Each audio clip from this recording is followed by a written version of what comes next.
Simple past tense में हमने already describe कर दिया था कि वर्ब की सेकेंड फॉर्म सब्जेक्ट और ऑब्जेक्ट के साथ हम यूज़ करेंगे। एक नोट आप याद रख लीजिएगा, जैसे कि जब भी इट्स टाइम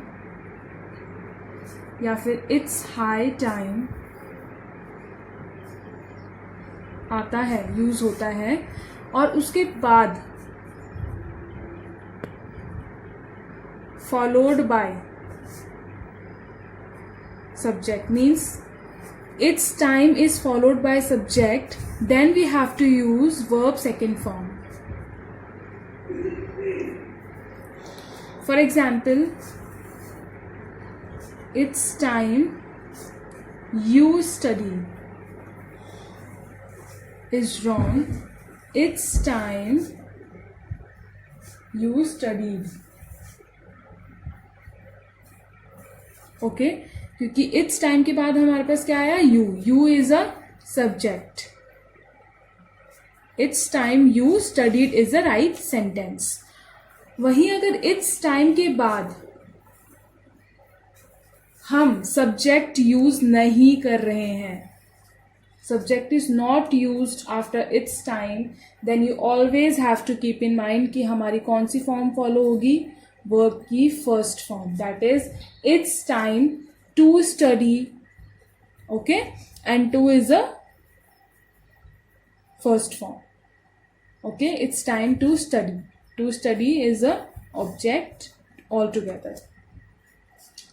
अब ऐसे ही और हम एग्जाम्पल्स कर लेंगे, जैसे कि अगर सेंटेंस में पास्ट टाइम की बात हो रही है, पास्ट टाइम जैसे कि yesterday, the past day for example, ठीक है, तो उसमें जब पास्ट टाइम की बात होती है तो वो हमेशा सेंटेंस सिंपल पास्ट में ही यूज करेंगे.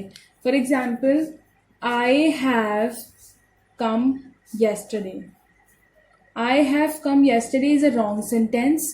You can not use have with yesterday. You have to use I came yesterday, and came is the second form of verb. come, came and come. Okay, so you have to remember such types of things with simple past, and we'll do today also simple future tense. इससे related और जो examples होंगे, simple past, simple past and simple present and simple future, will do all together. Simple future tense, इसका rule मैं आपको already बता देती हूँ. सब्जेक्ट प्लस विल या फिर शैल प्लस वर्ब की first form plus object. Okay, you have to remember this.